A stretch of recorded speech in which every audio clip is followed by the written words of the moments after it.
जय श्री राम भक्तजनों, आप सभी का स्वागत है श्री रामचरितमानस वार्षिक पाठ के 80वें दिन की कथा में। वार्षिक पाठ में हम प्रतिदिन 3 दोहे और मंगलवार के दिन 6 दोहे पढ़ते हैं, जिससे हमारी संपूर्ण रामायण 1 वर्ष से पहले 11 महीने में पूर्ण हो जाती है। जिन भक्तजनों पे समय की कमी रहती है वे प्रतिदिन 3 दोहे पढ़कर अपना जीवन सफल बना सकते हैं। प्रभु श्री रामचंद्र और शिव शंकर भोलेनाथ की कृपा दृष्टि पा सकते हैं। मात्र 3 दोहे पढ़कर 10 से 15 मिनट का समय देकर वे अपने जीवन में सफलता पा सकते हैं और श्री रामचंद्र प्रभु की भक्ति पा सकते हैं। आध्यात्मिक क्षेत्र में आगे बढ़ सकते हैं और प्रभु श्री रामचंद्र की कृपा दृष्टि पा सकते हैं। श्री रामचरितमानस पढ़ने से पूर्व हम सभी देवी देवताओं का भी आवाहन करते हैं कि वे भी हमारी श्री रामचरितमानस में सम्मिलित हों और हमें अपना आशीर्वाद प्रदान करें।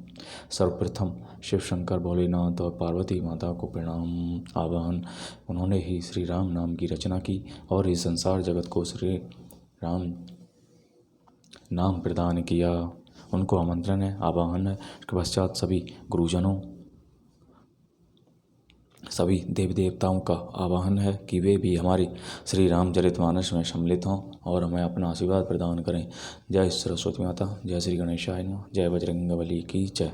तो शुरू करते हैं आज की कथा।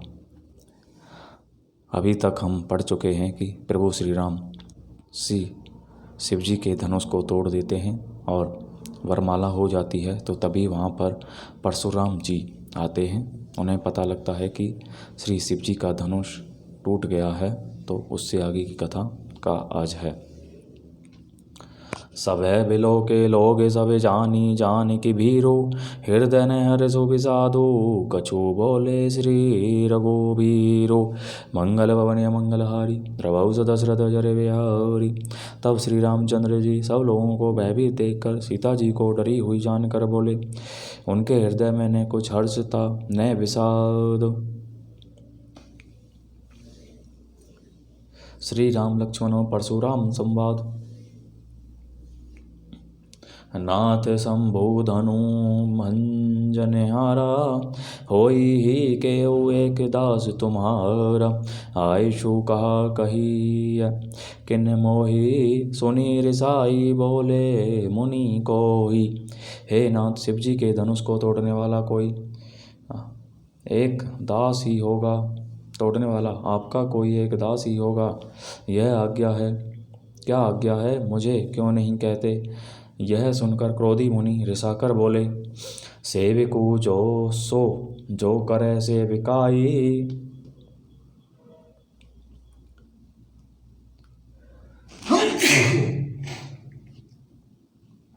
जय श्री राम। अरे करनी करिए लड़ाई, सुनहु राम जे ही शिव धनु तोरा। सहस बाहु सम सो रिपु मोरा। सेवक वह है जो सेवा का काम करे, शत्रु का काम करके तो लड़ाई ही करनी चाहिए। हे राम सुनो, जिसने शिव के धनुष को तोड़ा है वह सहस्त्र बाहु के समान मेरा शत्रु है। सो बिल गाओ बिहाई समाजा, न तय मारे जे हई सब राजा। सुनी मुनि वचन लखन मुस्काने, बोले परशुधर ही अपमाने। वह इस समाज को छोड़कर अलग हो जाए, नहीं तो सभी राजा मारे जाएंगे। मुनि के वचन सुनकर लक्ष्मण जी मुस्कुराए और परशुराम जी का अपमान करते हुए बोले। बहु धनु ही तोड़ी लरिकाई, कबहु न असीर से कीन्ही गुसाई। एही धनु पर ममता के ही हेतु, सुनी रिसाई कह भृग कुल के तू। हे गोसाई, लड़कपन में हमने बहुत सी धनुहियाँ तोड़ डाली, किंतु आपने ऐसा क्रोध कभी नहीं किया। इसी धनुष पर इतनी ममता किस कारण से है। यह सुनकर भृगुवंश की ध्वजारोप परशुराम जी कुपित होकर बोले, कहने लगे। रे नृप बालक काल बस बोलत तो ही ने संभार। धनु ही समित पुरारी धनु विदित सकल संसार।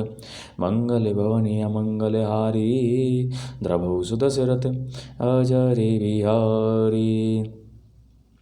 अरे राजपुत्र, काल के वश होने से तुझे बोलने में कुछ भी होश नहीं है। सारे संसार में विख्यात शिव जी का यह धनुष क्या धनु ही के समान है। लखन कहा हंसी हमरे जाना, सुनहु देव सब धनुष समाना। का छति लाभो जून धनु तोरे, देखा राम नयन के भोरे। लक्ष्मण जी ने हंसकर कहा, हे देव सुनिए, हमारे जान में तो सभी धनुष एक से ही हैं। पुराने धनुष के तोड़ने में क्या हानि लाभ। श्री रामचंद्र जी ने तो इसे नवीन के धोखे से देखा था। छुअत टूट रघुपति ही ने दोसु, मुनि बिनु काज करिय कतिरोसु। बोले चितई परसु की ओरा, रे सट सुने ही स्वभाव ने मोरा। फिर यह तो छूते ही टूट गया। इसमें रघुनाथ जी का कोई दोष नहीं है। मुनि, आप बिना ही कारण किस लिए क्रोध करते हैं। परशुराम जी अपने फरसे की ओर देख कर बोले, अरे दुष्ट, तूने मेरा स्वभाव नहीं सुना। बाल को बोली बधाऊं नहीं तो ही, केवल मुनि जड़ जान ही मोही। बाल ब्रह्मचारी अति को ही, विश्व विदित क्षत्रिय कुल द्रोही। मैं तुझे बाल कर जानकर नहीं मारता हूँ। अरे मूर्ख, क्या तू मुझे निरा मुनि ही जानता है। मैं बाल ब्रह्मचारी और अत्यंत क्रोधी हूँ। क्षत्रिय कुल का शत्रु तो विश्व भर में विख्यात हूँ। भुज बल भूमि भूप बिनु कीन्ही, विपुल बार मही देवन दीनी।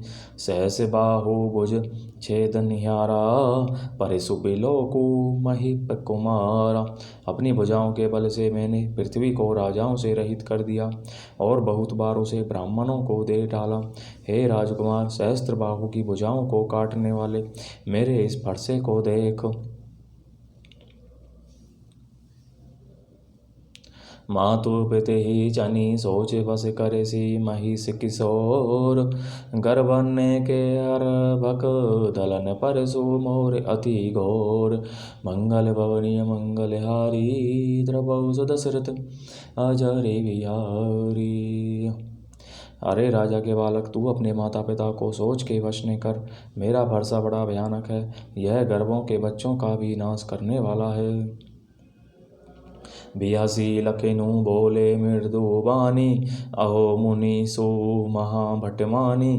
पुनि पुनि मोहि दिखावे कुठारो, चहत उड़ावन फूंकी पहारो। लक्ष्मण जी हंसकर कोमल वाणी से बोले, अहो मुनीश्वर तो अपने को बड़ा भारी योद्धा समझते हैं। बार बार मुझे कुल्हाड़ी दिखाते हैं, फूंक से पहाड़ उड़ाना चाहते हैं।